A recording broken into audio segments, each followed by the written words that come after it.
Siap laksanakan surat.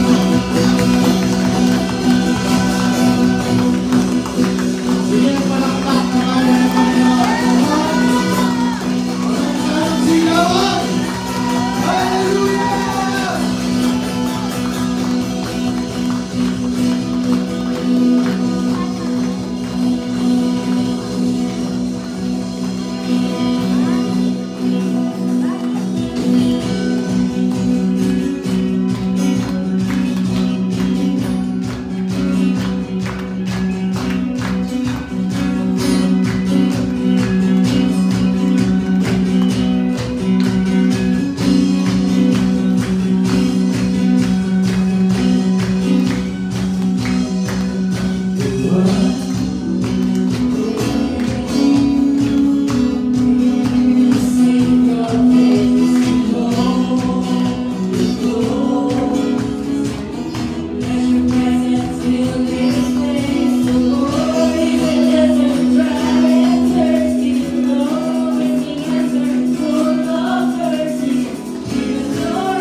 Spirit, Lord God.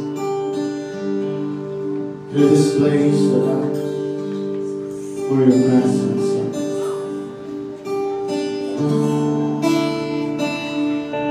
We're going to praise you, Father. We're going to praise you, the Son, the Spirit, in this place.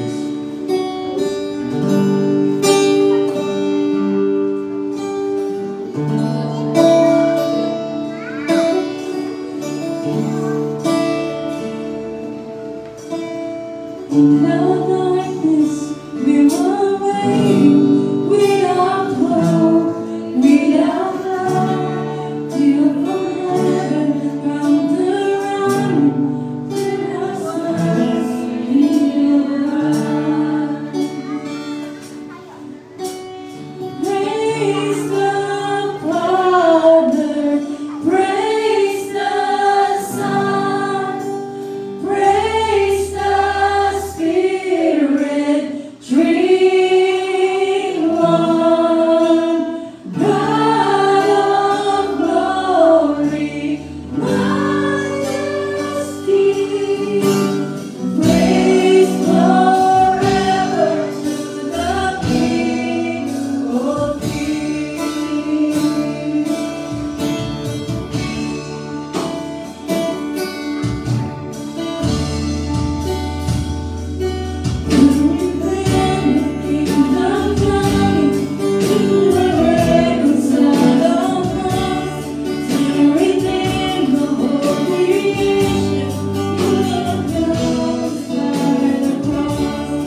Thank you, Jesus.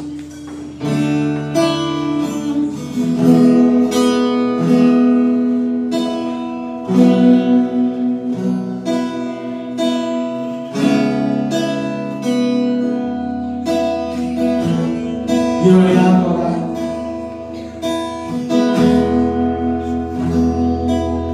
Here I am to worship you, Lord.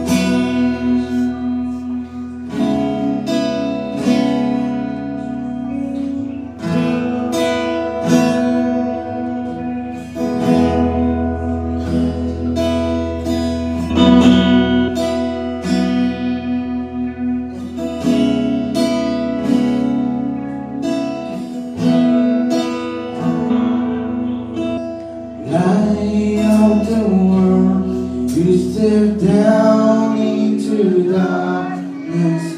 Open my eyes, let me see beauty that made in this heart adore you. Over my life spent with you.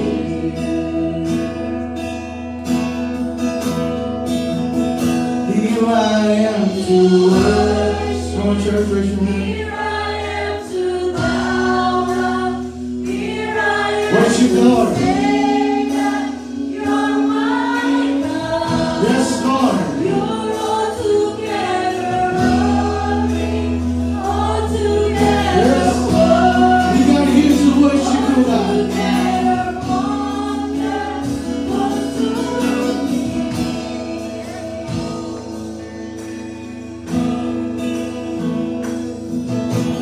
King of the days, are so high, they exalted. Lord, you sing and above. Hallelujah, to the earth you created, all for the love and people. Here I am to worship, here I am to bow down, here I am to sing that you're my God. You're altogether lovely, altogether worthy, altogether wonderful to me. Here I am to worship, here I am to bow down, here I am to sing that you're my God. You're altogether lovely, altogether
worship.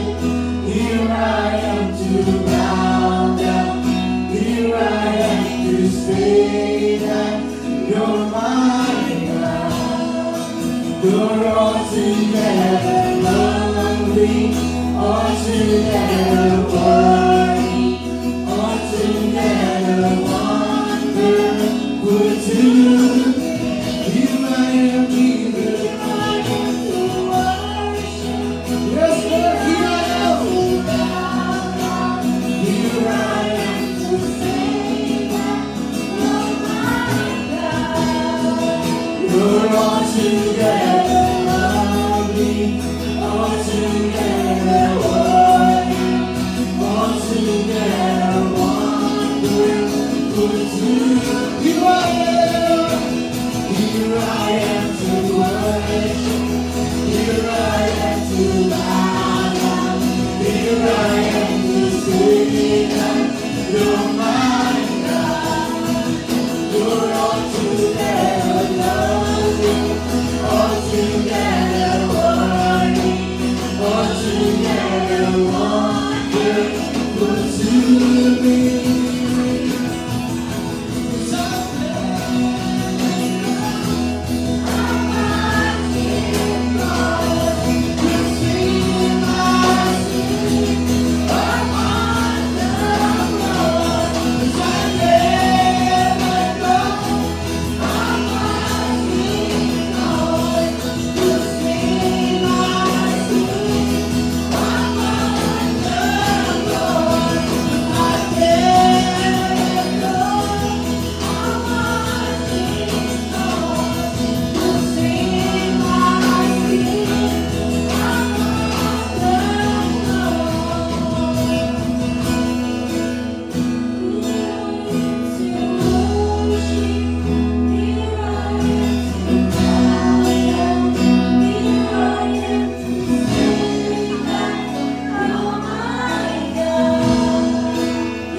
Raise your hand for Jesus.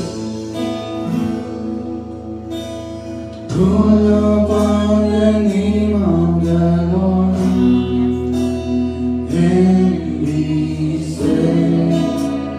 Sing it. Sing it.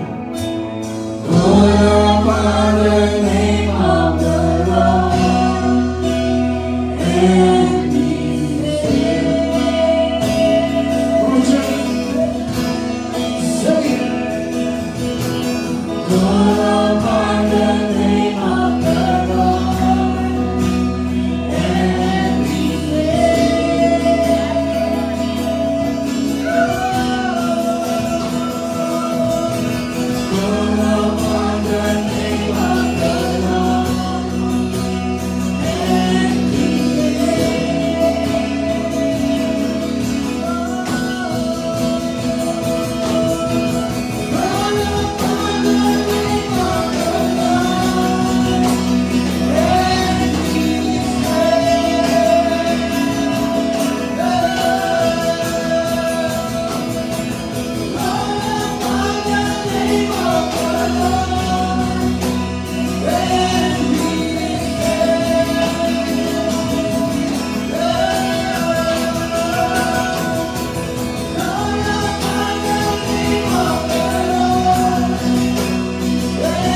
praise your name.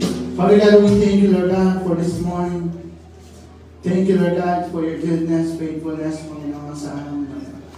Salamat, Lord God, nasamba ka namin, Lord God. Through this place, your presence, Lord God. Thank you, thank you. We honor you, glorify you, Panginoon. In Jesus' mighty name we pray. And everybody say, Amen. Come on, church, palakpakan mo si Lord. Bakit sabi ng masyadong mo? Nagagay lang ako na nandito ka. Sige, anong pinakamundo ka na ako? Batiin mo naman. Nagagay lang ako na nandito ka.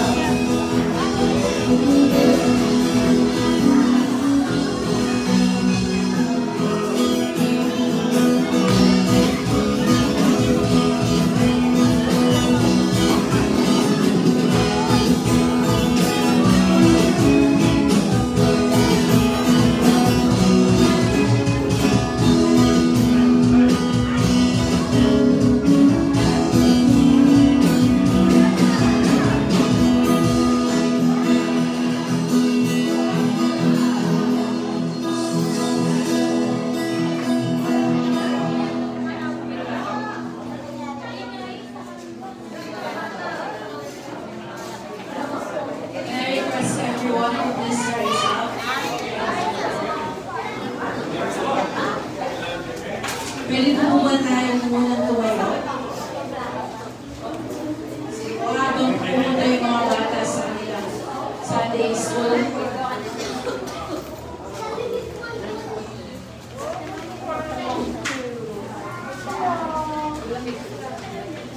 God is good. And all the time. God is good. Nakapag-worship po ba talaga tayo kay Lord? Amen? Parang nabitin ako. Yes. Parang hindi natin binigay yung best natin sa papuri kay Lord. May I request everyone to let's give our best clap offering to the Lord. For 1 minute, come on. Say hallelujah, Jesus. Come on, praise the living God. Open your mouth. Come on. Hallelujah. Come on, say the name. Hallelujah, Jesus. Lord, salamat, salamat. You are good. Hallelujah. Practice pa lang po yun. Okay?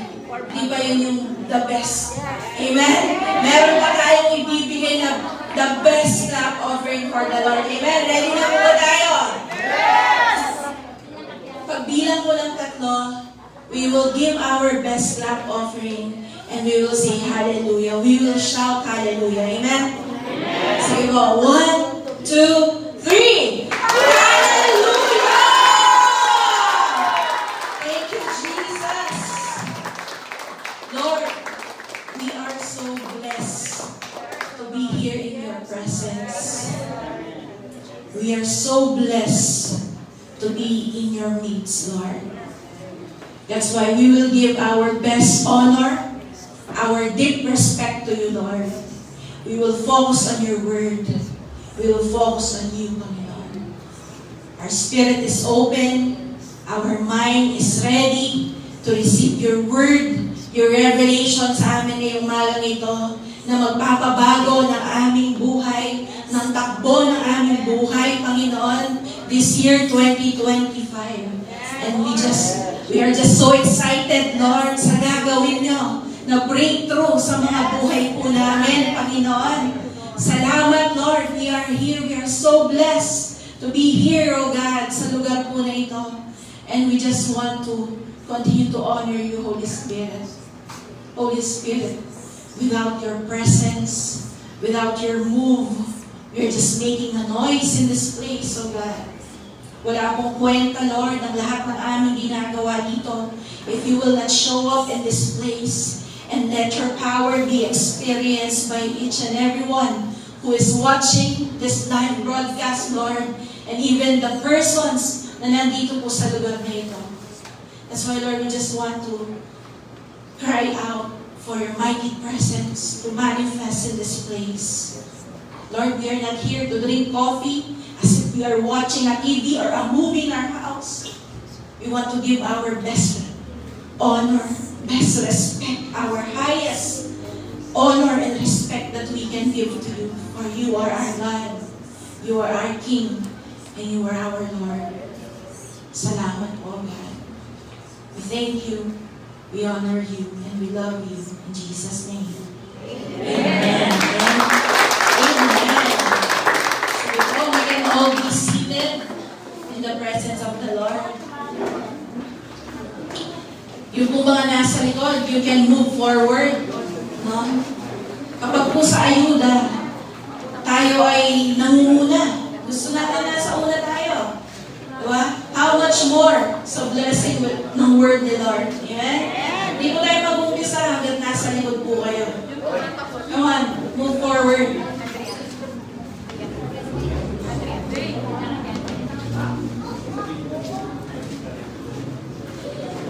Last week po, we have talked about yung sermon entitled, We Are Saved to Serve. Okay? So, pinag-usap na po natin yung kwentong ng mga Israelita sa Book of Exodus, kung paano pinalaya sila ng Panginoon. No, inutusan niya si Moses to be his speaker kay Pharaoh. No, sabi ni Lord, paulit-ulit, let my people go so that they may worship me. Okay? So, hindi po tumigil si Lord doon sa let my people go. Okay? So, meron po siyang dahilan. So that they may worship me. So, meron po tayong pinag-usapan na dalawang purpose. Two purposes why God allowed the Israelites na magkaroon ng freedom from the Egyptians. Number one is because of relationship. At pangalawa is because of worship. Okay? So, in Exodus, nakita po natin na doon, inari ng Panginoon ng mga Israelita. Sabi niya, you are my people, I am your God. You are my people, I am your God. Relationship. Pangalawa is worship or service. Sabi niya, let my people go so that they may worship, or in other translation, is so that they may serve me. Amen?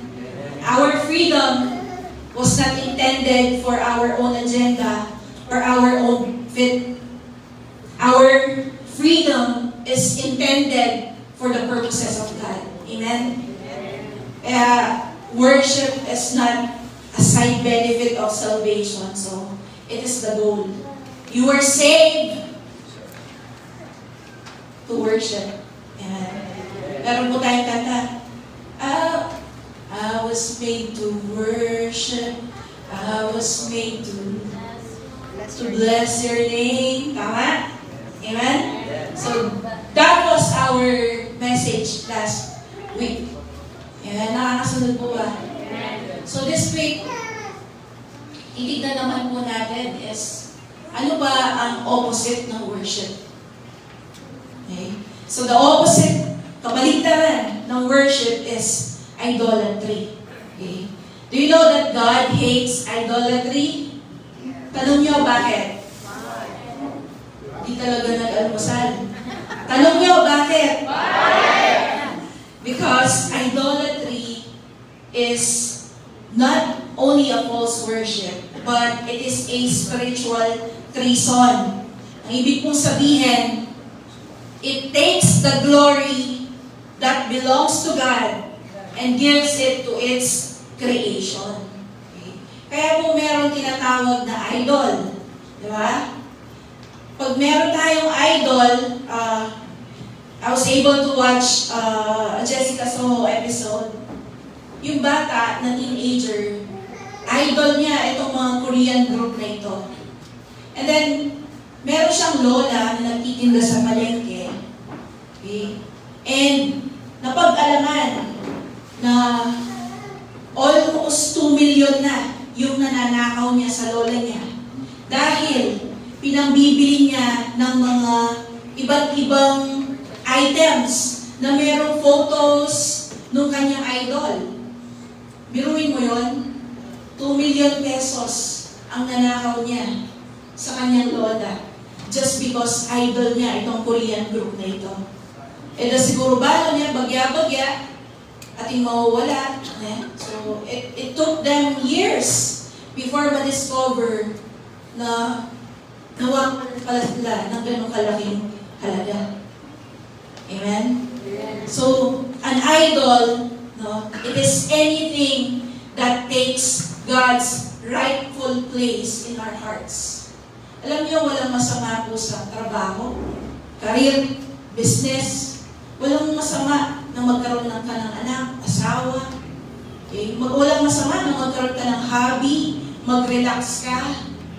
Okay? Na mag-desire ka na magkaroon ng kotse, ba? Walang masama po sa lahat ng mga yan. But, if they already become your number one, doon na umikot ang mundo mo, kapatid, it already taken the place of God in your heart. At yun po yung nagiging idol na tinatawag. Amen? Anything na number one, tapos naging number two na si Lord, yun na yun. Yun na yung naging idol po natin. Amen? So if they become the most important, if they become the top priority in our lives, yun na po ang ating idol. That's why ang kabaligtaran po ng worship is idolatry. Amen? So, ang sabi mo ganyan ng Exodus 20, verse 3 to 5, "You shall have no other gods before me. You shall not make for yourself an image. You shall not bow down to them or worship them. For I, the Lord your God, am a jealous God."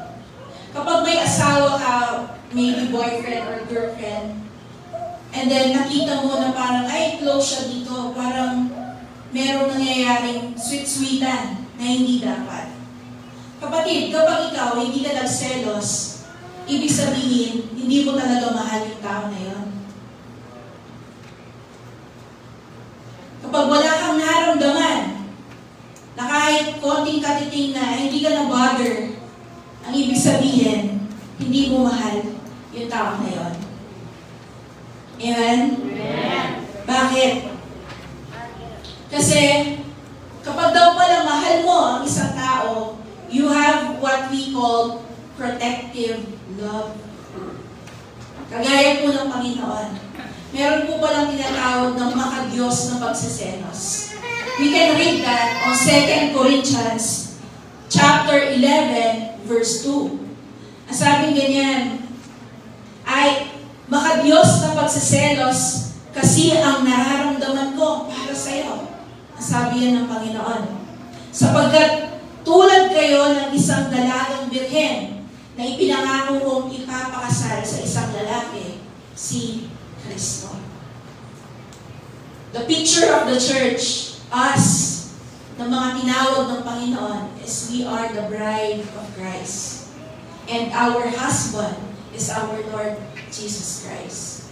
Kaya po yung heart natin, kapag merong karibal si Lord, nagsiselos ang Panginoon.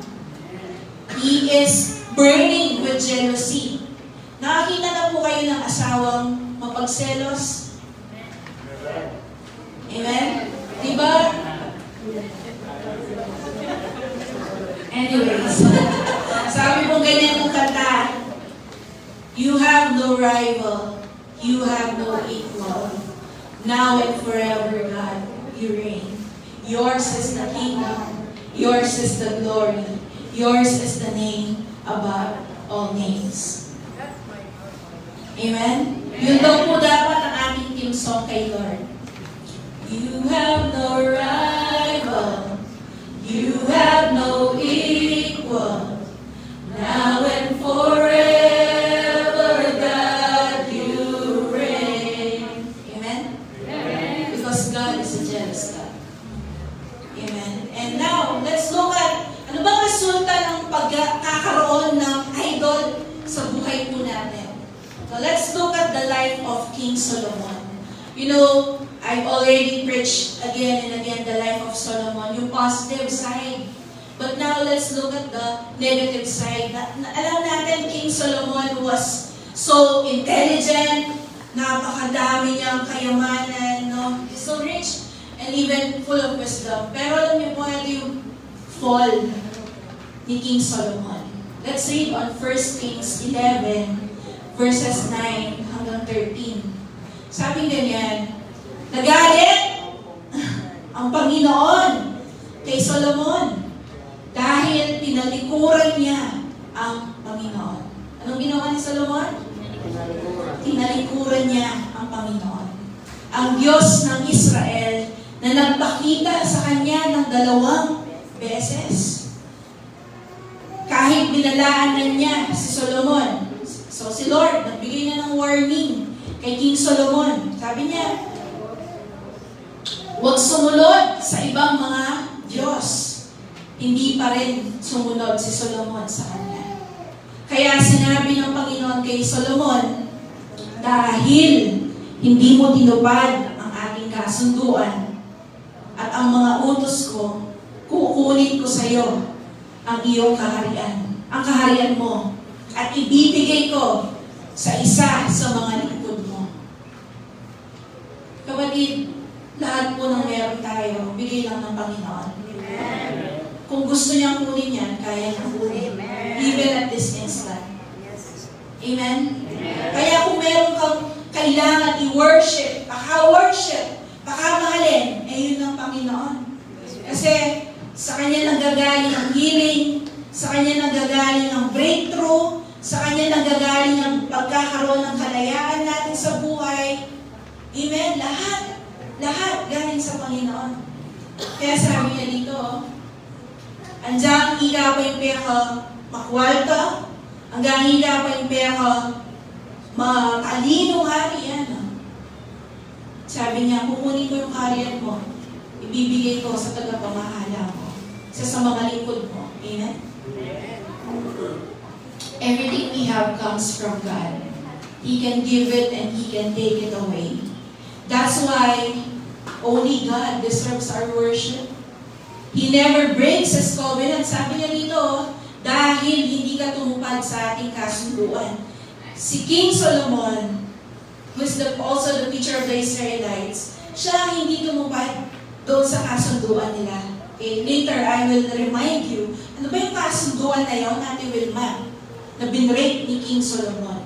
Okay? So, sabi, tuloy po natin sa verse 12. Pero dahil sa iyong amang si David, sabihin mo nga sa katiba mo, dahil kay David. Dahil kay David. Hindi ko ito gagawin habang buhay ka pa. Look how gracious God is.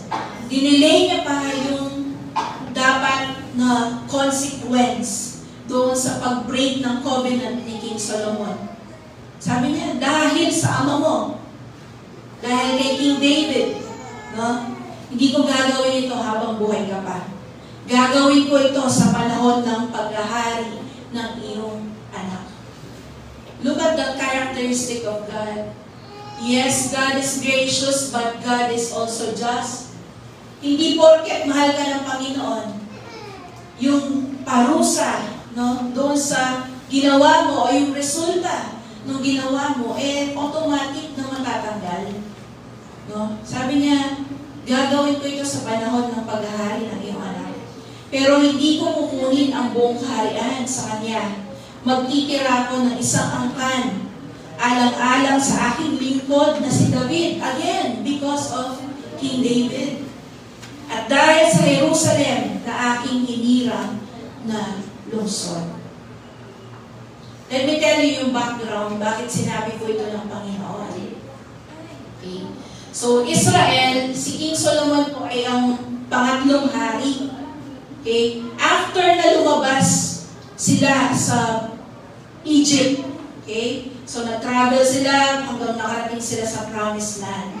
Diba, ang unang hari ay si King Saul. Ang pangalawa ay si King David. At ang nagmana ay ang kanyang anak. Okay? So, there were 3 kings during this time. Okay?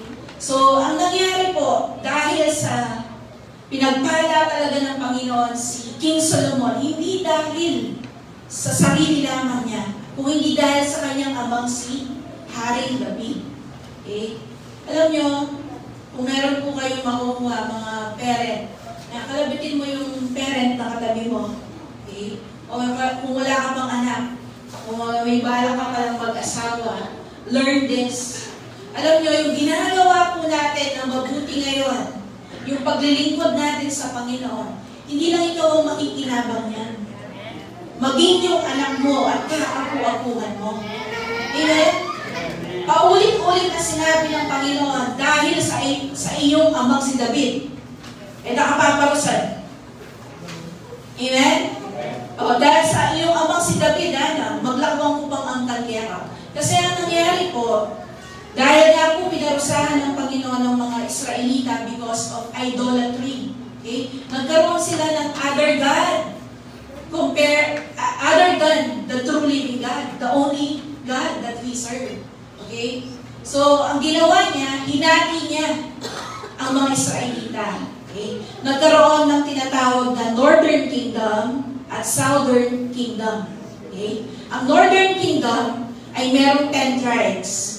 At yung iniwan para doon sa anak ni Solomon ay kabilang doon sa Southern tribe. Only 2 tribes were left doon sa anak ni King Solomon. Okay? So, in short, nahati po ang 12 tribes ng Israelites. Okay? Ng mga Israelita. Okay? So, ang Northern Kingdom ay tinatawag na Israel.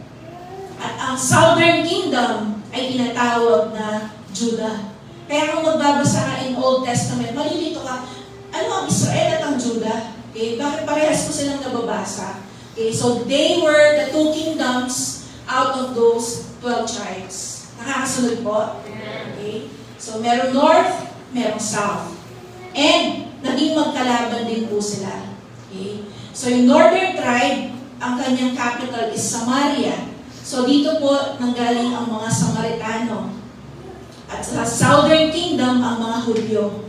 Kaya po, di ba, hindi nag-uusap ang Samaritano at mga Hudyo. Bawal pumasok sa bahay ng Samaritano ang mga Hudyo. Hindi sila pumapasok. Amen? Nakakasunod po. Okay? So, yun po yung context. It's all because nagkaroon sila ng Diyos-Diyosan. Aside from the true living God, ganun po yung nangyari. Okay? So, tignan naman natin, ano ba yung covenant na pinrate nila? Okay? Ano ba yung hindi nila sinunod doon sa kanilang kasunduan? Okay? So, parang continuation po ito, di ba? From Exodus, tinitignan natin yung kanilang next journey. Okay? So, kung babalikan po natin yung Exodus, sabi ng Panginoon, eto yung aking kasunduan sa inyo. I will be your God, and you will be my people. Okay? I will bless you kapag kayo ay sumusunod, and I will curse you kapag kayo ay nag-disobey. And yung parusa ng Panginoon sa kanila is hinahayaan na ang ibang bansa ay gawin silang mga alipin. Okay? So, ang tawag po ng Bible doon ay ini-exile sila. Inaalis sila sa lupang pangako, dinadala sa foreign land para gawing mga alipin. Okay? So, ganun po yung judgment ng Lord sa kanila. So, ito po sabi ng Exodus 19, verse 3 to 6. Ito yung pangako ng Panginoon originally sa kanila. Okay? So, umakyat si Moises sa bundok para makipagkita sa Diyos. Tinawag siya ng Panginoon doon sa bundok at sinabi, sabihin mo ito sa mga Israelita na lahi ni Jacob. Verse 4, nakita niyo mismo kung ano ang ginawa ko sa mga Ehipsyo at kung paano ko kayo dinala rito sa akin, katulad ng pagdadala ng agila sa mga inakay niya sa pamamagitan ng kanyang backpack. When you read that, na you are under the wings of the Lord, kagaya po ng inahin, di ba? He is protecting yung kanyang mga anak. Amen? Ganun din po sa atin. No? When we are under the wings of the Lord, nagpapasakop tayo sa Panginoon. You're telling God, Lord, bahala ka na ako na. Kasi mag-surrender ko kaya kayo. Amen? Amen. So, yun po yung ano. So, basahin po natin yung verse 5. Sabay-sabay. 1, 2, 3, go.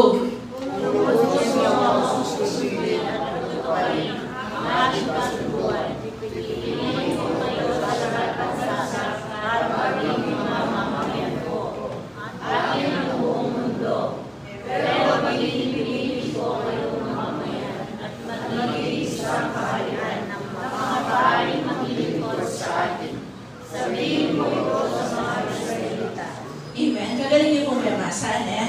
Sabay-sabay kayo. Okay, ito po ang pangako ng Panginoon sa kanila. You will be my people. Ibig sabihin, at sa dami ng bansa, ikaw ang pinili ng Diyos, Israel. Okay? Kagaya po natin, ang daming kapampangan, pero pinili ka po ng Diyos. Amen? Alam niyo po ba, I think meron 300,000+ na San Fernandino. Di ba po kasama ang Ileños, ibang mga karapit na city po natin. And God chose us, amen, to become His treasured possession. So, ganoon din po dito sa kwento na ito, ang mga Israelita. Out of the many nations, kayo ang aking napili to be my people. Amen? And sabi niya, akin ang buong mundo. So God is telling the Israelites, kala ko yung buong mundo, pero hindi kayo yung kala kong pinili. Amen? Amen? And verse 6, pinili ko kayo upang maging kingdom of priests. Okay? In English, no, nung binasa po natin, sabi niya, para kayong maging isang kaharian ng mga pari. Okay? So, kingdom of priests. Okay? And sabi niya, a holy nation na maglilingkod sa Panginoon. Ate Wilma, ano bang ibig sabihin kapag pari? Kingdom of priests. Okay? So, ibig sabihin, lahat ng mga pinili ng Panginoon are considered as priests. Okay? Kabilang ka doon, kapatid. Amen? Pag sinabing priest, okay, so sila po yung nagre-represent ng mga tao before God. No? They are the one who teaches God's law at sila po yung nagmo-model ng holiness. Okay. So, ganun po ang pagkatawag ng Panginoon sa Israel, buong bansa ng Israel. Ang gusto niya sana, sila ang mag-represent sa Kanya sa buong mundo. No? He wants to use the whole nation of Israel to reconcile the people to God. Kaya sabi niya, you are set apart. Okay? Pag sinabi pong holy nation, hindi ibig sabihin perfecto po sila. Kung babasahin mo ang Bible, lagi pong merong ginagawang kapalpakan ng mga Israelita. Pagkatapos iligtas, ay babalik na naman sa kanilang dating ginagawa, idolatry, no, pagiging injustice, immoral, o tapos mapaparusahan, tapos ililigtas na naman sila ng Panginoon. Ikinuna naman sila, and then babalik na naman. Paulit-ulit. Kaya po, hindi mo sasabihin na perfect sila. Pag sinabi mong holy nation, you are being set apart. Hiniwalay ka for a specific purpose. Amen? Nakakasunod po ba?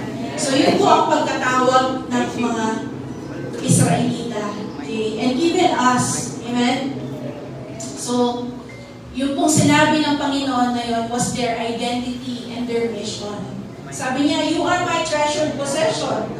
You are my people. So that was their identity.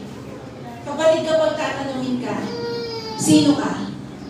Hindi ka sino ka. Sino ka? Ano yung sasagot mo? Anak na ako pong tatang makalini, anak na ako pong makayan, anak na ako pong maako. Amen? Hindi. Kapag alam mo yung identity mo, kapatid, you will say, I am a child of God. Amen? Set apart for His purposes. Amen? So, ganun po yung covenant ni Lord na binali ng mga Israelita sa pamumuno ni King Solomon. Kaya po, ginawa ng Lord, hinayaan silang masakop. Okay? So, ang sumakop po sa kanila ay ang bansang Babylon. Okay? Sa Northern Kingdom, sinakop sila ng Assyria. Sa Southern Kingdom, ang Babylonia, kung i-convert natin this modern day, is Iraq. Okay? Sila ang sumakop sa Judah. Okay? Doon sa tribe ni Benjamin. Okay? And ni Judah. So, doon po nanggaling ang mga Israelita. And nasulat po sa Psalm 137 kung anong nararamdaman nila during the time na sila ay nabihat.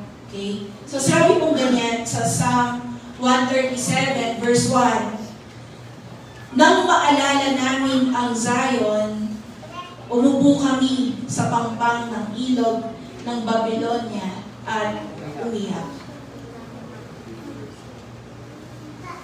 Ang sabi po ng title ng Salmo 137, ang panaghoy ng mga taga-Israel ng sila'y nabihat. Okay? Bakit? Bakit sila umiyak? Okay? Kasi po yung Zion na sinasabi dito, di ba sabi niya, nang maalala namin ang Zion. Okay? So, Ate Will, ano bang Zion? Lalo na kung bago pa lang po kayong hindi nyo pa alam yung ano ng Bible. So, Zion represents Israel. Okay?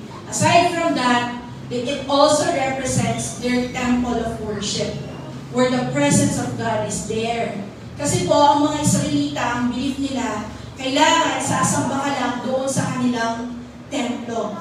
Okay? That was their place of worship. No? Kaya nga po nag-aaway sila, di ba? Ng mga Hudyo at Samaritano, na, dapat ka mag-worship kay mundo. Dapat mag-worship ka kay temple. Ingala naman yung Samaritano, mag-worship ka kay mundo. Amen?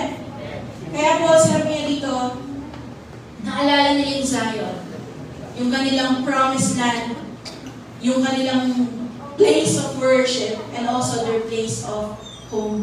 Pero aside from that, alam niyo po, di ba kapag kayo ay nag-abroad, anong sinasabi natin? Ay, bisa na akong huli kasi may homesick. Ano na? May homesick po, ano na? Pero alam niyo po, ang mga Israelita during that time, they were not homesick. They were God-sick. Can I repeat that? They were not homesick. They were God-sick. Bakit? Uli niya, di araramdaman yung presence ng Lord. Amen? Wala po yung presence ni Lord doon. Kasi ang paniwala nila, naiwan doon sa Zion, sa Jerusalem. Okay? So, they lost their home, they lost their identity, and they lost their purpose. Nung na-exile sila, yun po yung nawala sa kanila. Kung babasahin niyo pa po, kasama sa mga nabihan ay sina Daniel, diba, si Shadrach, Meshach, Abednego. Diba, anong utos sa kanila? Sambahin nyo itong aming king. Ang hindi luluhod, ipapakain sa leon o kaya itatapon doon sa horno. So that was their kind of life. Hindi po sila nakagapos, pero hindi sila malaya. Tingnan mo yung katabi mo. Hindi yan nakagapos, pero baka hindi siya malaya. Diba? Hindi siya malaya sa bitterness. Hindi siya malaya sa poverty. Hindi siya malaya sa illness. Hindi siya malaya sa anumang cravings and bad habits that controls his body. Amen? Ganun po sila. They were oppressed. No? Hindi sila nakagapos, pero they're not free. Amen? Kaya nga, they're weeping, umiyak sila when they remember their Zion. How many of us malulungkot kapag nawala yung presence ni Lord? Minsan, di ba po ipaparanas ni Lord, mawala muna yung isang tao or isang bagay before we can appreciate it. Di ba? Kaya nga sila napunta sa Babylonia because nagkaroon sila ng other God. Di ba? But now, itong mga natira, the remnants, umiiyak because they lost the presence of God. Ano kaya yung nawala sa buhay po natin na God is making us realize, uy, importante yun. Uy, mahalaga yun. Yung atsuya may pahalaga. Yan yung halana yung gagaga. What is that? Or maybe who is that? Amen? The Israelites were conquered and ruled. They were powerless nation. They were grief and mourning. Their cities in ruin. At ang kanilang temple ay destroyed. No? At nasa Babylonia po sila in exile. So, that is their current situation. And dito na po tayo pupunta sa ating main topic. Okay? So, our message for this morning is entitled Rebuild, Restore, and Renew. Sabihin mo po yan sa katabi mo, Rebuild, Restore, Renew. Yan po yung gustong gawin ni Lord sa atin ngayong umaga nito. I-rebuild yung mga nawasak, i-restore yung mga nawala, at gawing bago yung mga naging namatay na sa ating mga buhay. Amen? Our text for this morning is Isaiah 61. So, the year of the Lord's favor. Ang Isaiah po ay isang libro ng mga propesiya. Pag sinabing propesiya, naisulat na hindi pa man nangyayari. Okay?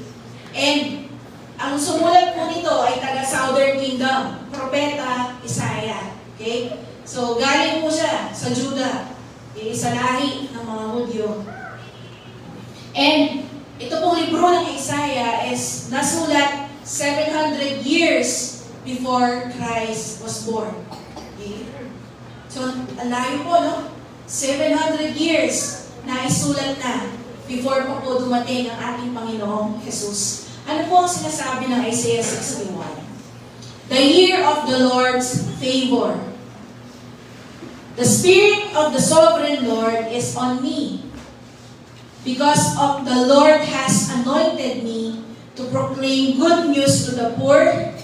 He has sent me to bind up the brokenhearted, to proclaim freedom from the captives, and release from darkness for the prisoners, to proclaim the year of the Lord's favor, and the day of vengeance of the Lord, to comfort all who mourn, and provide for those who grieve in Zion, to bestow on them the crown of beauty instead of ashes, the oil of joy instead of mourning, and a garment of praise instead of a spirit of despair.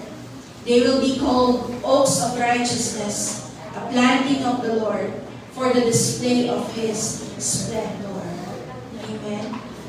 Alam niyo po, ang nagsulat po nito ay si Propeta Isaiah. Okay? Si Isaias. Pero, yung kanyang pagkakasabi is as if the Lord Jesus Christ was speaking. Kung babasahin po natin yung Luke chapter 4, makikita po natin ulit itong Isaiah 61. Tingnan po natin yan. Sabi ganyan, the Spirit of the Lord is on me. Luke 4:18-20. Because He has anointed me to proclaim good news to the poor. He has sent me to proclaim freedom for the prisoners and the recovery of sight for the blind, and to set the oppressed free, to proclaim the year of the Lord's favor. Then He rolled up the scroll gave it back to the attendant and sat down. The eyes of everyone in the synagogue were fastened on him. And verse 21, itong pinaka-importanting sinabi ni Lord Jesus during this time. He began saying to them, "Today, this scripture is fulfilled in your hearing." Sa araw na ito, natupad ang sinasabi ng Isaiah 61. Sabi ni Lord. Kasi po, during this time, doon sa Luke, no, nabaptize na si Jesus ni John the Baptist, nakapag-fasting na siya ng 40 days, nag-start na siya ng kanyang public ministry. Natural, ang unang pupuntahan na bayan ng isang guro ay yung sa kanyang sariling bayan, which is Nazareth. So during that time, ang kanilang pong customs, tradisyon, kapag po merong teacher na bibisita, siya po ang pagtuturuin sa kanilang synagogue or simbahan. Okay? So, na-invite, parang guest speaker si Lord Jesus during that time. And then, binigay sa kanya yung scroll. Okay? So, ang Bible po dati ay nakasulat sa balat ng hayop using silver. Okay? Ganun po kamahal na magkaroon ng Biblia during that time. Kailangan ng milyon-milyon na balat ng hayop at silver para po maisulat ang titik o kaya salita galing sa Bible. Kaya po scroll ang binigay sa kanya. So, binigay yon at binasa ng Panginoon. And sabi niya nga sa verse 21, "Today, this scripture is fulfilled in your hearing." Nakakasunod po sa ating pinag-aaralan. Amen? So, sabi niya, today, dumating na yung paghahari ng Diyos. Amen? Naisulat ang Isaiah 61 as encouragement doon sa mga bihag ng Babylonia. Sabi niya, darating ang panahon na mag-aaroon tayo ng tagapagligtas. At ito yung mga gagawin niya. So sinabi po, di ba, sa Isaiah, number 1, sabi, He will bring good news to the oppressed. Pag sinabi oppressed, you are suffering harsh conditions in life. Okay? Kumbaga, parang dinudurog ka. Pasan mo ang buong daigdig pag sinabing you are oppressed. No? Kaya sabi na Isaiah 61, darating yung ating tagapagligtas, the Messiah, na mag-aalis sa atin mula sa oppression ng mga Babylonia. Kaya nga po ang mga Israelita, ang mga Jews, hindi nila nakilala si Jesus nung dumating siya. Tanong niyo bakit? Oh, natulog na kayo.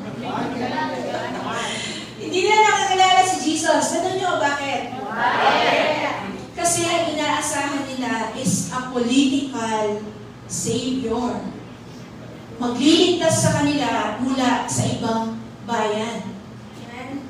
Hindi naman po natapos ang kanilang pagiging slave. After the Babylonia, during the time of Jesus, ang bansang Roma naman. The Rome, no? Ang nag-o-oppress sa kanila.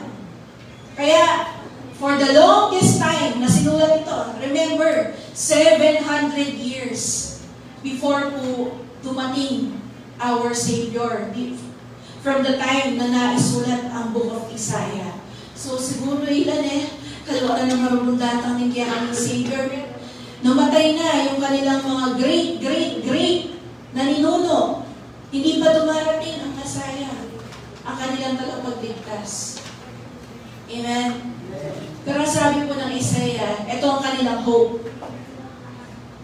He will bring good news to the oppressed. He will bind up the brokenhearted. Yung mga basag na puso, okay, yung mga depressed, yung mga nanlulupaypay, ang sabi dito, He will bind up. Gagamutin. Amen? Gagaling yung kanilang mga sakit in their kalooban. Hindi lang physically, sa kanilang kalooban. Amen?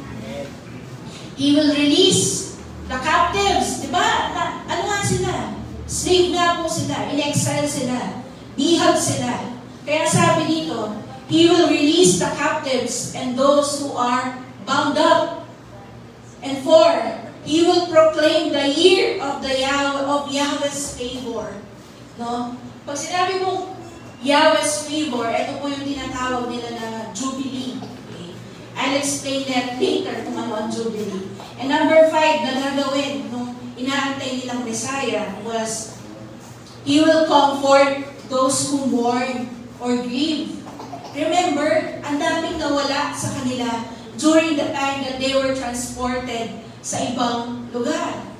Nawala ang identity, nawala ang presence of God, nawala ang temple, nawala yung purpose nila.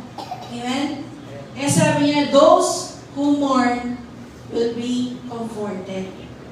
And number 6, He will give people new clothes.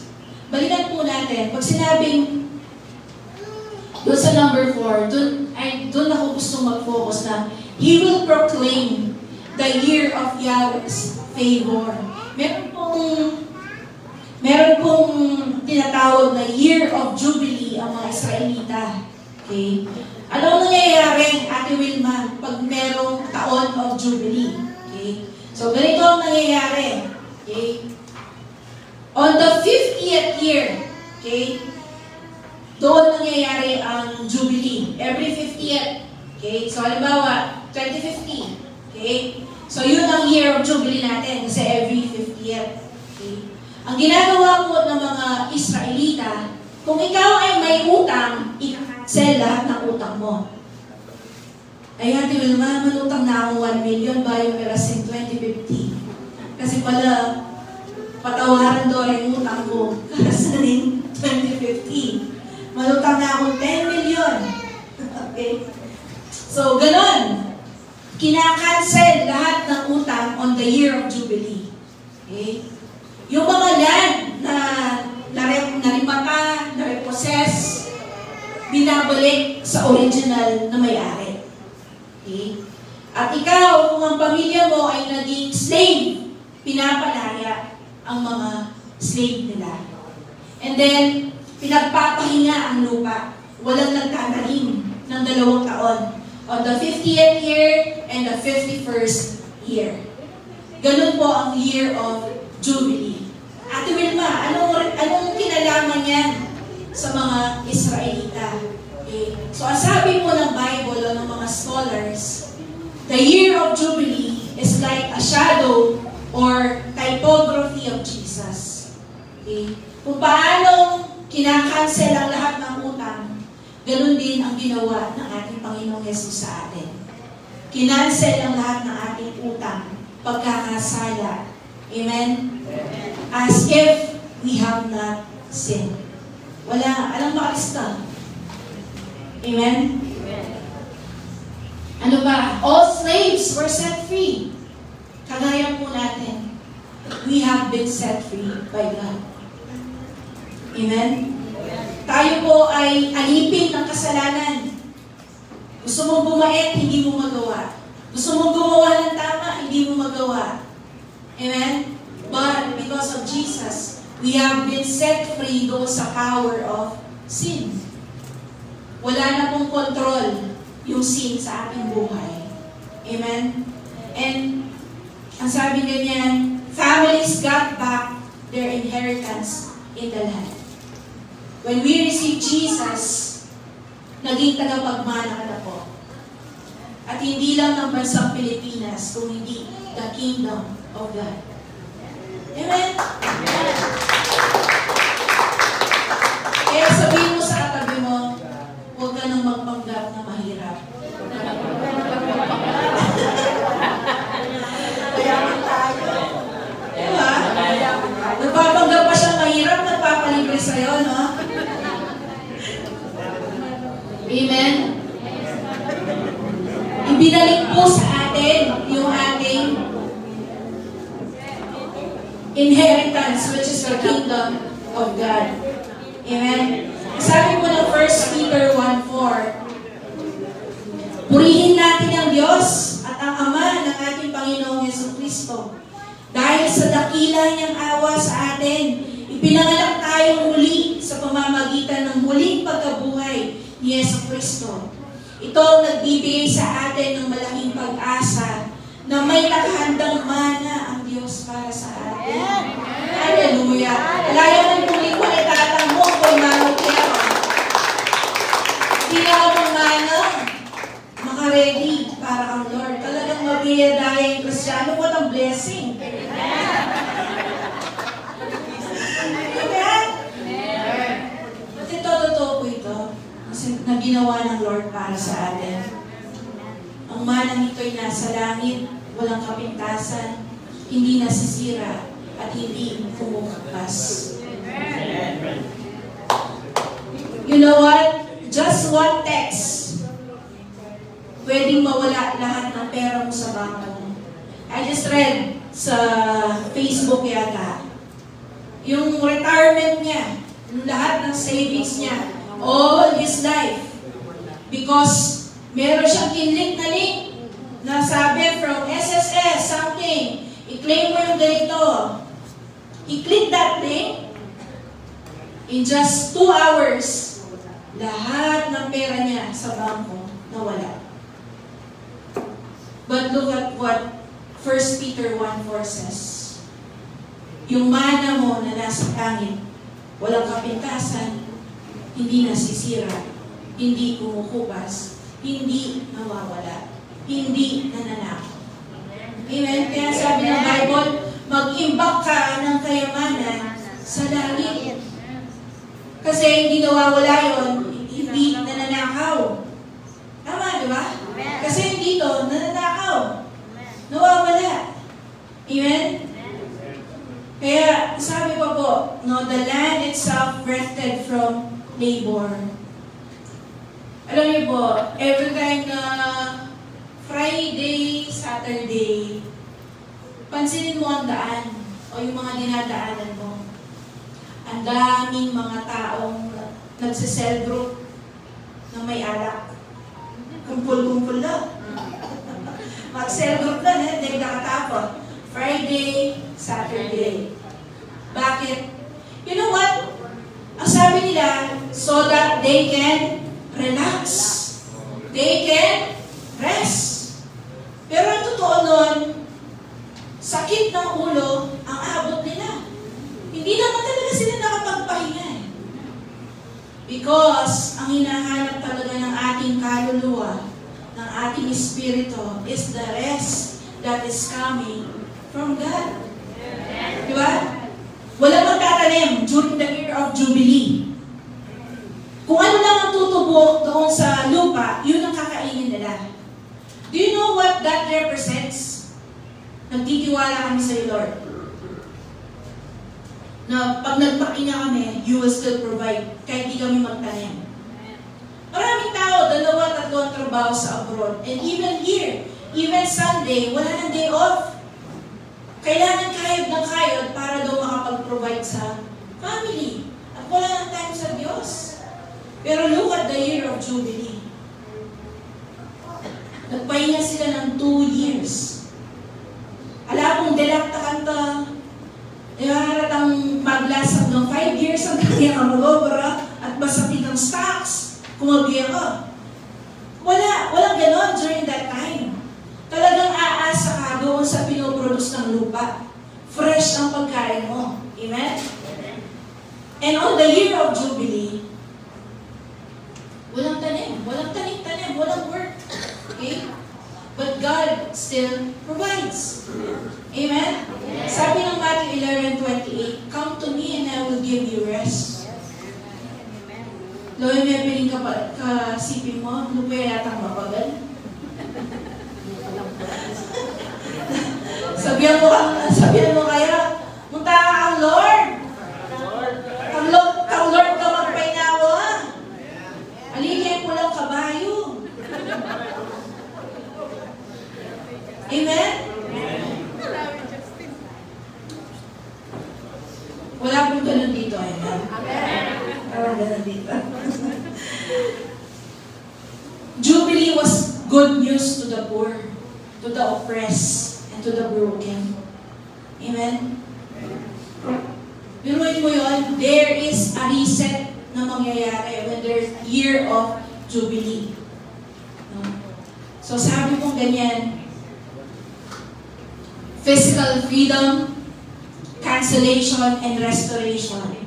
It all pointed to spiritual realities. Bakit? Christ is our ultimate jubilee. Kagaya nung naisulat ang Isaiah 61 para sa mga taong bihag ng Babylonia. It caused them hope and anticipation na darating one day ang aming tagapagligtas. And sa atin, mga kapatid, dumating na. Amen? He already freed us from sin. He already canceled our debts. He already restored our relationship to God and gave us eternal inheritance. And siya ang nagbigay ng totoong kapahingahan. Amen? Amen. Kabataan, andiyan po meron ka pero, mwa sigurado na talagang may painawa ko. Sabi na nga niwa, ay siguro magka 1 million mo. Mag-relax-relax na ako. Minsan na ako siguro piskan ka kasi hindi na akong emergency fund. Ne?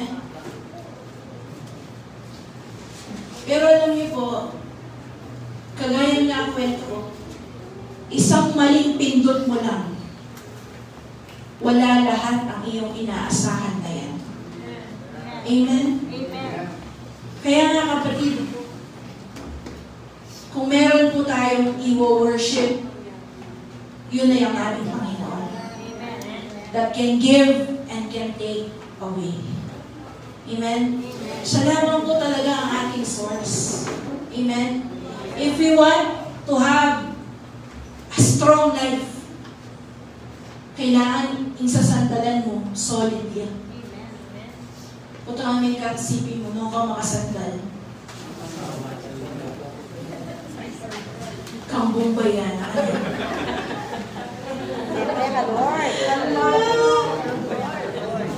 Amen? Kay Lord, amen? Amen! Kasi, ito po yung ginawa ni Lord sa atin eh. Binigyan tayo ng good news. He rebuilt our life. Nung ginawa tayo buo uli ng Panginoon, pinagaling tayo mula sa ating mga karamdaman. Binigyan tayo ng pag-asa. Amen? Amen. Kaya nga po, saan ka pa? Saan ka pa pupunta?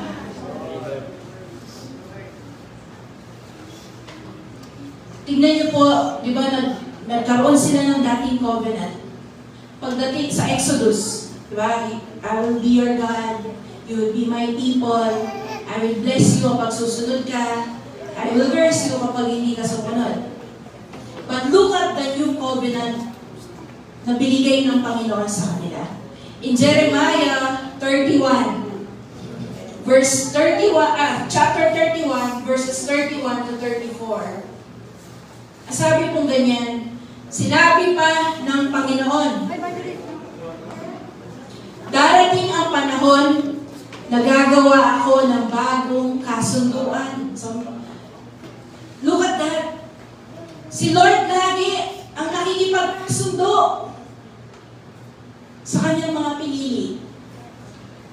Amen? Amen. Darating ang panahon, gagawa ako ng bagong kasunduan sa mga taga-Israel at taga-Judah. Diba? Taga-Israel, Northern Kingdom. Judah, Southern Kingdom. Kaya magtataka ka bakit parehas na sinabi. Because those were the 12 tribes. No? 32. At hindi ito katulad ng unang kasunduan na ginawa ko sa kanila.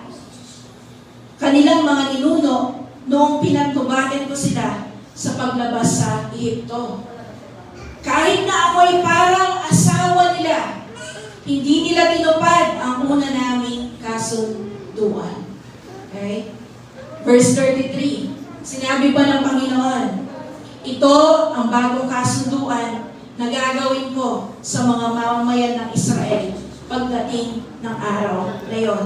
Yung sinasabing araw na yon ay yung sinabi ni Jesus sa Luke chapter 4. Today, natupad ang sinabi ng kasulatan. Okay? So that is the perfect time doon sa bagong kasunduan na yun. At ano yung kasunduan? Listen, itatanim ko sa isipan nila ang utos ko.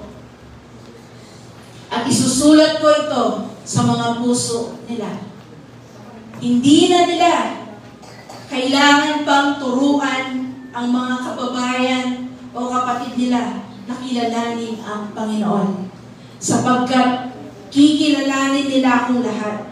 Mula sa pinakamababa hanggang sa pinakadakila, sapagkat papatawarin ko ang kasamaan nila at lilimutin ko ang mga kasamaan nila. Amen. What a great God we serve. Amen? What a great God we serve. O ba't magka-idol ka ba? Why choose an idol if we have this kind of God? There is no one like our God. Amen? Amen. Sabi na, may taksil kayo. But I'm still faithful. He is willing na magkaroon ulit ng kasunduan sa atin through our Lord Jesus Christ. And alam mo yung kasunduan na yun? Itatanim ko sa isipan nila, sa puso nila, yung mga utos ko. Kaya nga kapatid, kapag tinanggap mo talagang totoo si Jesus sa buhay mo, makakapamuhay ka na ng nakalugod-lugod sa Panginoon. Bakit? Kasi si Lord na ang gumawa Sabi niya, ilalagay ko sa isip mo, sa puso mo, ang utos ko.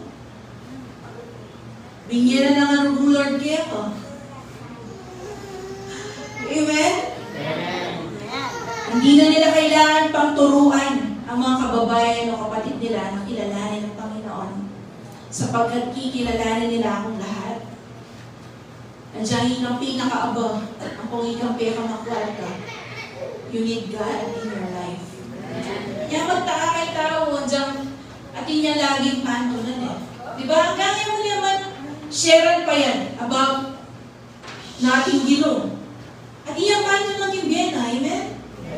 Ano nang saksak na yung kayamanan, fame, kulang pa rin. Atin niya pa rin pantunan. Tingwanan ng mga dayega na ng babae, empty yan pa mo rin. May ipagrelasyon niya na alang patlod. Diba? Tao mo ate. By magkaroon, by na mag-break niya nga, tumati niya maka-reserve. Because that person needs love. Ne? Itang akala na, ikay kailangan na. But the truth is, who we need is God. Magramdam po ba po? Huwag na lang po rin anak. Okay lang po din. Kaya di ko po lumawi. Amen? Amen? This is our new covenant with God.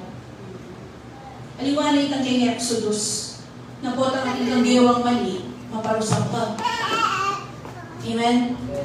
Our new covenant is through our Lord Jesus Christ. That by the grace of God, you have been set free, may patawaran na ka, you have been redeemed, and you have been renewed. May balik na yung identity you.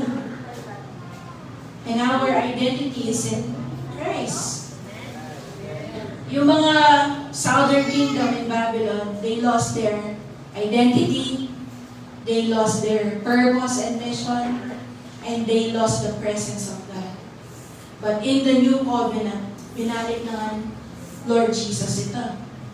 You now have a new identity. 2 Corinthians 5:17. You are a new creation. The old has gone, and the new has come. Ayan po itong ating may kamaling tao kaya kata mo na. Maybe in the past. Maluwag tamo ba yung sabihan, ay, aliwa, Eh, para may bio yan. Pero the fact is, yung tao, pwede yung mag-bio even itamong last week o itamong napon. Itangakakit mo ngayon yung nasipin mo, that's already the upgraded version. Oh. Amen? Binalik na po lahat sa atin ng Panginoon. He rebuilt us, He restored us, He renewed us. Today, yung sinasabi ng kasulatan ay natupad. Amen? Kaya nga kapatid, there is no ruin that God cannot build. Andiyan sabihan mo ay, sobra ya kagulo, sobra ya kawasak imbiyaw. There's nothing that God cannot rebuild. Amen? And there's no heart that God cannot restore. Ay, masyas na ang puso. Wala na akong panamdaman. Totoo yan. Our hearts of stone, pwede rin palitan, Lord, heart of flesh. Amen? And there is no soul that He cannot renew. Talagang tama po. This is what the Lord has done in our lives. Kanya po, this is the year of the Lord's favor. Amen? He has set us free so that ito pong God living inside of us. Nung makanano yung mag-bring good news, mag-set free ka rin captives, mag-bind ka rin broken-hearted, mga tamo rin po yung expect na nagawan tamo. Because He is living inside of us. Anything gagawa ng Lord, every time in the life of a person, He restored them, He renewed them, He rebuilt them. Amen? He put their life back to order. Nung dating magulo yung biyan mo, ayusanin, Lord. Nung dating magulo yung relasyon mo, ayusanin, Lord. Nung dati wala kang vision, wala kang pangarap as young people, magulo yung relasyon mo, magulo ka isip, God can rebuild, restore, and renew. Even na magkakata mong bad reputation, ay kaya, mga niya yan. Ay kaya, mga niya yan. God can also renew our identity. God can rebuild our identity. Amen? Hanapin po, nino ni worship mo, maliway God. Amen?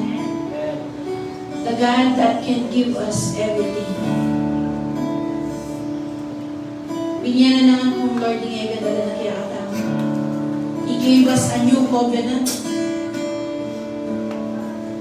Lagyan na ng aking mind and heart tamo rin kayang laws so that we can follow them. We will know Him. Andiyan ka lang mag-share pa kiyakatamo. Deep down inside our hearts, we know we need God. Kaya nga po this morning, I would like to invite you. Kung hindi niyo pa po pinapasok ang Panginoon sa inyong buhay, may I encourage you na now is that time na isuko po natin ang ating buhay sa Panginoon.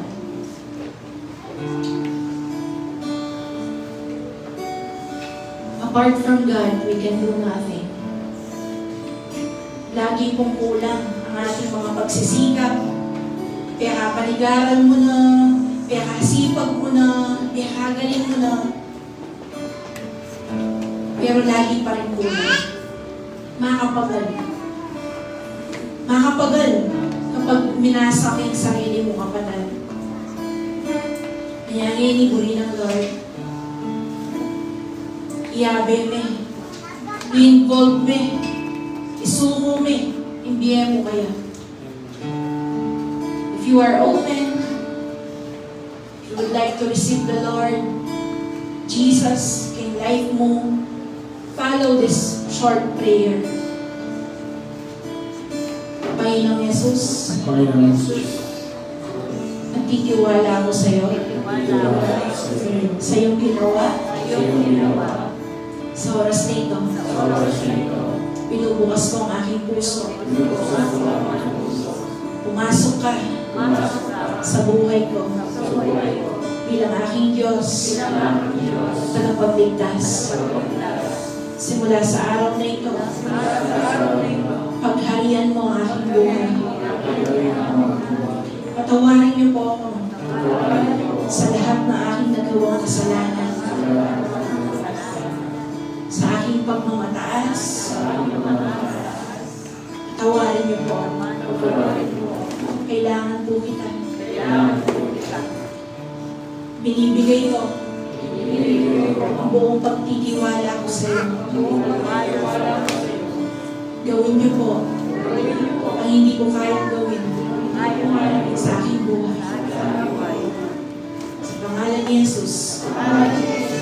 Amen.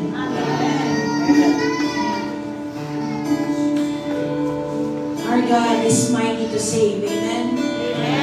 Kaya po iligtas ni Lord kahit yung pinaka-masamang tao. Kahit ikaw na ang tingin mo na pinakamalala, kaya kang iligtas ng Panginoon, kaya kang baguhin ni Lord. Amen. Kaya kapatid, ang kailangan mo lang mong gawin, sumunod sa Panginoon. Huwag mong pagmatigasin ang iyong puso when you hear the voice of God. Gawin po natin ang katang ito. Our God is mighty to save. everyone needs compassion, love that's never fading. Let mercy fall on me.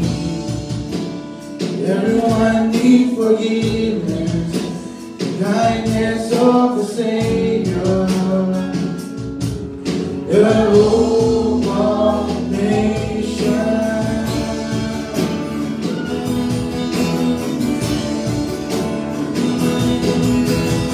Savior, He can move the mountain. My God is mighty to save. He is mighty to save. Forever, author of salvation. He rose and conquered the grave. Jesus conquered the grave.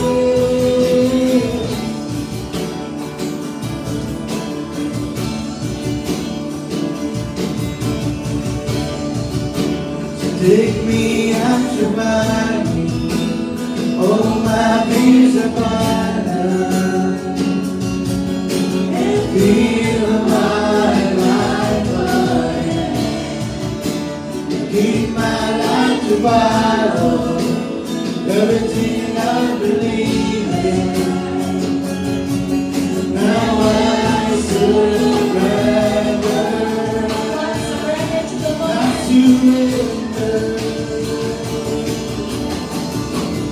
Savior, He can move the mountain.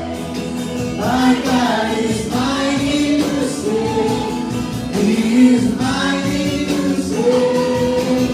Forever, author of salvation. He rose and conquered the grave. Jesus conquered the grave. Savior, He can move the mountain. My God is mighty to save. He is mighty to save. Forever, author of salvation. He rose and conquered the grave. Jesus conquered the grave.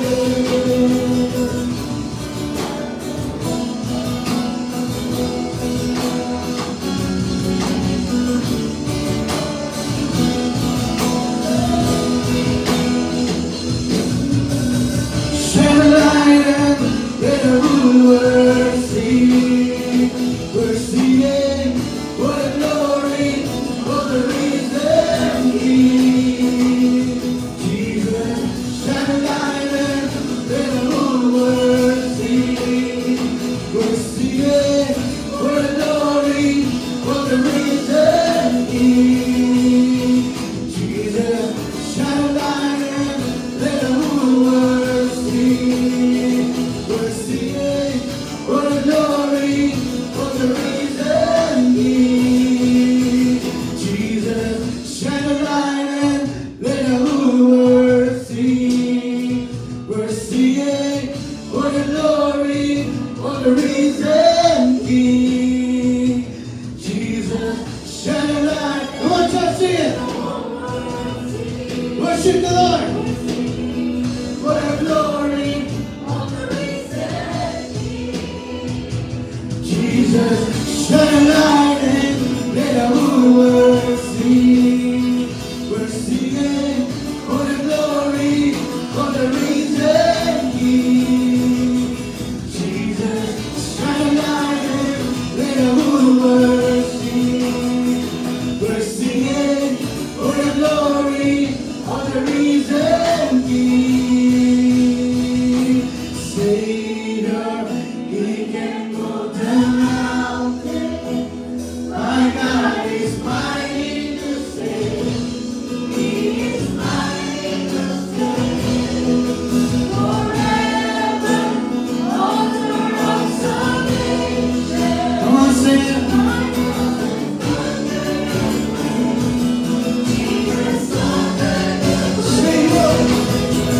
Savior, He can move the mountain. My God is mighty to save. He is mighty to save. Forever, author of salvation. He rose and conquered the grave. Jesus conquered the Savior. Savior, He can move the mountain. My God is mighty to save. He is mighty to save. Forever, author of salvation. He rose and conquered the grave. Jesus conquered the grave. Savior, Savior, He can move the mountain. My God is mighty to save. He is mighty to save.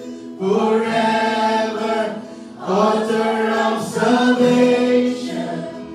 He rose and conquered the grave. Jesus conquered the grave. Salamat, Panginoon. It is already finished. Sinolusyonan niyo na ang pinakamahirap, pinakamabigat namin problema, Panginoon. And that is our sin. Our death has been canceled. Death has no sting. Death has no power in us, O God. Salamat po. Salamat, salamat. Now we have freedom, Lord, to serve you. Now we have freedom to worship you. Lord, tulungan niyo kami humakbang doon sa purpose na binigay mo sa buhay natin. Sa bawat isa, Lord. Your Spirit is living in us. Kung ano ang ginagawa mo, Lord, you bind up the brokenhearted.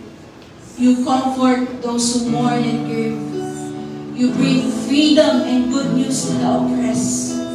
And you declare the year of the favor of the Lord. Ganun din po ang aming gagawin, Panginoon. We will shine our light, Lord, so that people will see that you are our God, that you are our Father, that you are our King. Salamat, Lord. Sinusubo po namin ang aming buhay sa iyo. Gamitin mo ito sa iyong mga purposes, O God. Maraming salamat, O God, to be we are privileged. We are honored to be your people. Salamat po. Kami kabilang sa iyong mga anak. We give you praise. We give you thanks.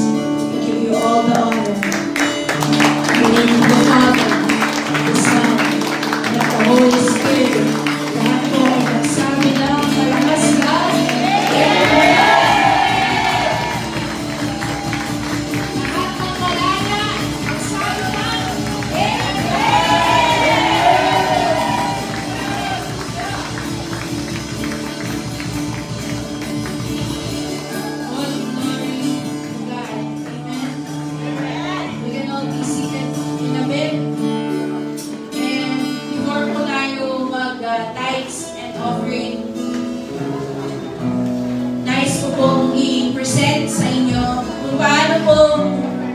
tayo ay in-appoint bilang lead pastor ng aming senior pastor na si Pastor Lothar Yao. Nais ko rin pong i-present sa inyo yung mga patuloy na tumutugon ng tawag ng Panginoon po dito sa church po natin. I would like to present to you this morning our first batch of primary leaders sa ating church. Because we want to make it official, we want to honor them. Eh, bakit sinabi ko first batch? Kasi meron pa pong mga kasunod. Amen?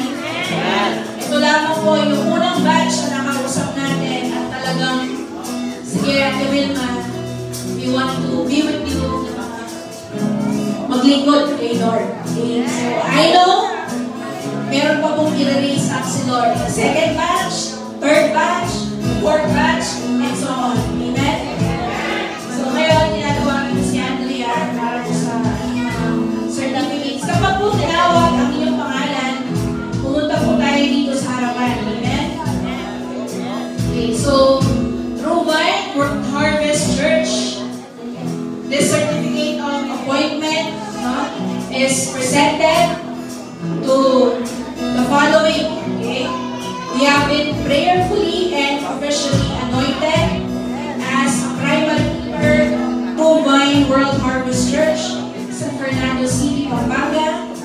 This appointment is given by me, Pastor Wilma Villanueva, and empowered by the Holy Spirit for the glory of Jesus Christ and for the advancement of His kingdom. Given this 17th day of August in the year 2025 at 48, Barangay Panipon, San Fernando City, Pampanga. So, tinatawagan ko po si Tita Gina Bantes, Andrea Mangil, Angelina Yap, Aris Cordero,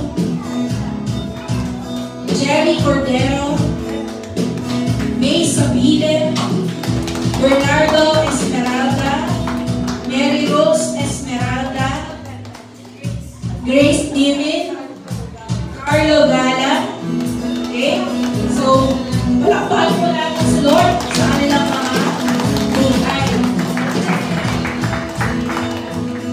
Dito lang po ba sila lahat?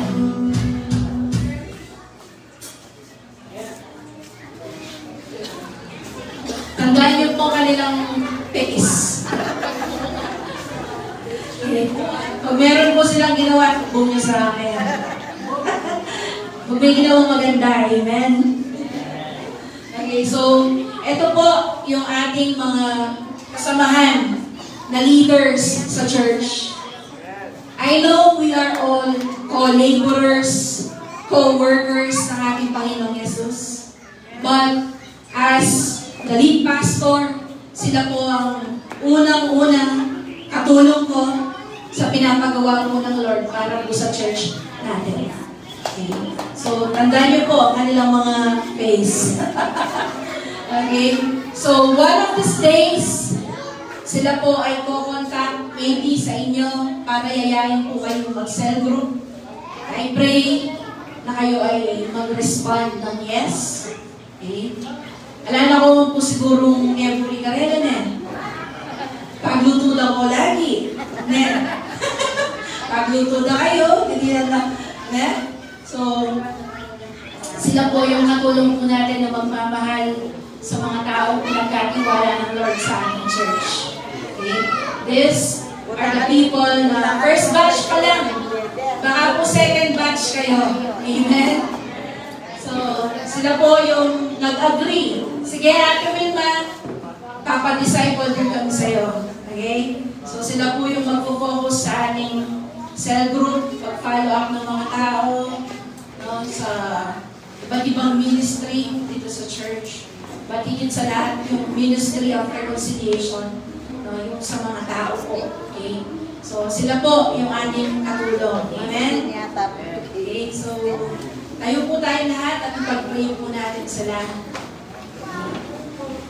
So, sila po ang ating mga primary leaders in the church. First batch. Amen? First batch. Okay? So, iunad po natin yung ating mga kamay at pagpalayan po natin sila. Lord, we declare your anointing upon our leaders. We declare the covering, the fellowship of your Holy Spirit. I pray, Father, that their hearts will continually burn for you, na makakahawa sila, Panginoon, on their family, sa kanilang tahanan, Lord, how they love you, how they worship you, how they follow and obey you. Father, I pray, continue to give them the power, the strength, na yung wisdom na kailangan nila to fulfill their God-given assignment. Bigyan mo sila ng shepherd's heart, Lord. Kung paano binibigyan mo ng shepherd's heart, aking pastor, Panginoon, ngayong lingkod. Ganun din po ang aming mga leaders na ito. Bigyan niyo po sila ng malalim, ng pag-ibig, malasakit para sa mga tao. Father, I pray, you support them, you back them up, pagtanggol niyo sila, ingatan niyo sila. Maraming salamat po, Lord. Gawin mo silang fruitful at puno ng impact ang buhay po nila as they do the works of your ministries, Father God. Salamat po. We dedicate them to you, Lord. Sila po yung mga lingkod mo. Protect them, cover them with your precious blood. In Jesus' name, amen. Pagpakan po natin sa Lord. So, you may all be seated. Mamaya po natin ito magbigay ang certificates.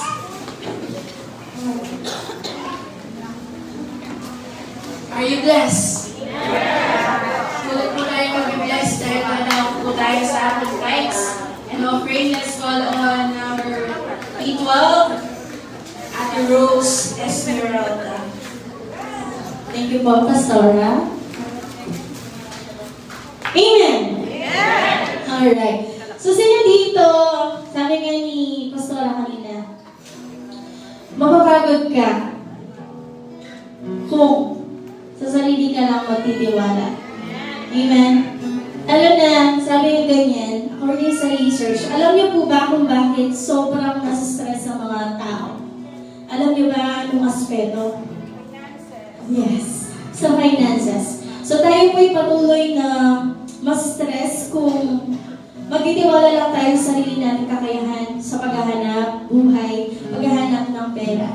Pero sino dito ang naniniwala na every time we give, hindi tayo nababawasan?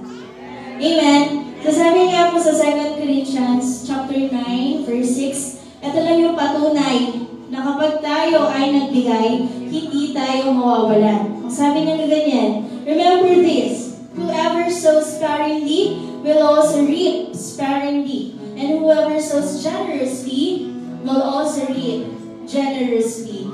So sabi ganyan nga sa mga business, kung gusto mong lumago yung business mo, you need to invest.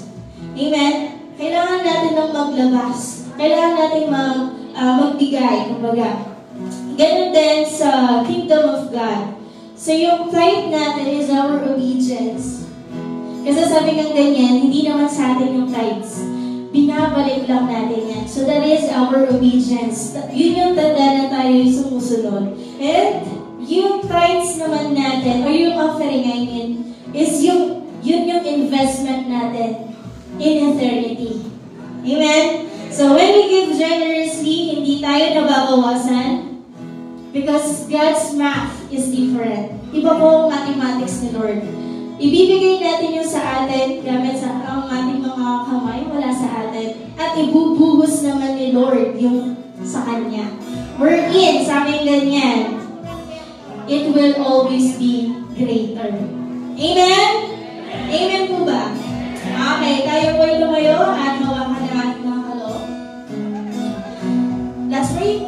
Father God, we continue to bless you and we continue to trust in you, Lord God. Natunay nga, ikaw ang tunay na Diyos, ikaw ay buhay, ikaw ay nakakarinig, Panginoon, ng aming mga puso, at bawat luha, Panginoon. Lord, we continue to declare, to pray, Panginoon, to increase our tithes. As we increase our tithes, nagde-develop, nag-improve din ang aming pamumuhay, Panginoon. And yung plano mo, pinanghawakan namin, and yung purpose mo sa amin, Lord God, yun yung gusto namin mangyari sa bawat buhay namin, Lord God. And Lord, continue to bless to those, Panginoon, yung mga tao, magpapalik ng kanilang mga tithes and magbibigay ng offerings, Panginoon. Because your promise, Panginoon, is ibubuhos mo ang iyong kayamanan, na ang kayamanan mo is mas higit sa amin na nandito ngayon, Lord God. And Lord, we continue to glorify you, we magnify your holy name, as we pray in Jesus' name.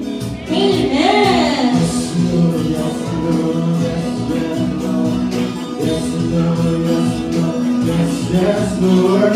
Yes, Lord. Yes, Lord. Yes, yes, Lord. Yes, Lord. Yes, Lord. Yes, yes, Lord. Yes, Lord. Yes, Lord. Yes, yes,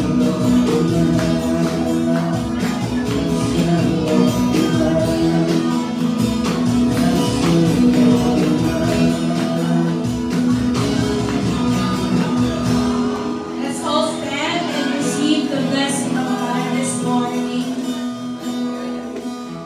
Sa akin po mga kasamang leader, wala po tayong meeting today. And nangyayahan ko po kayo to stay and makipag-meal fellowship pa rin po sa atin. But before that, meron po tayong quick groupings after this. 5 minutes lang. Okay? On your group, i-share mo lang kung ano yung nakuha mo this morning. What is your takeaway? Okay?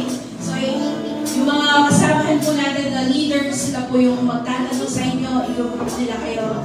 Maganda kung meron ka ng ka-cell group or ka-life group, sila yung kasama mo. May kapamilya ka at yung mga bago. Okay? So, si Mami na po ang inyong kagrupo. Okay? So, taas po natin yung ating mga kamay. Pagpapala po ng Panginoon ay sumainyo.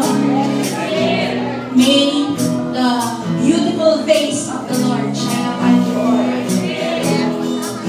Sa buong month of August and this coming week, habulin ka ng goodness and mercy ng Panginoon. And may the fire of the Holy Spirit continue to burn in your hearts and in your spirit, in the name of the Father, and of the Son, and of the Holy Spirit. Amen. Amen.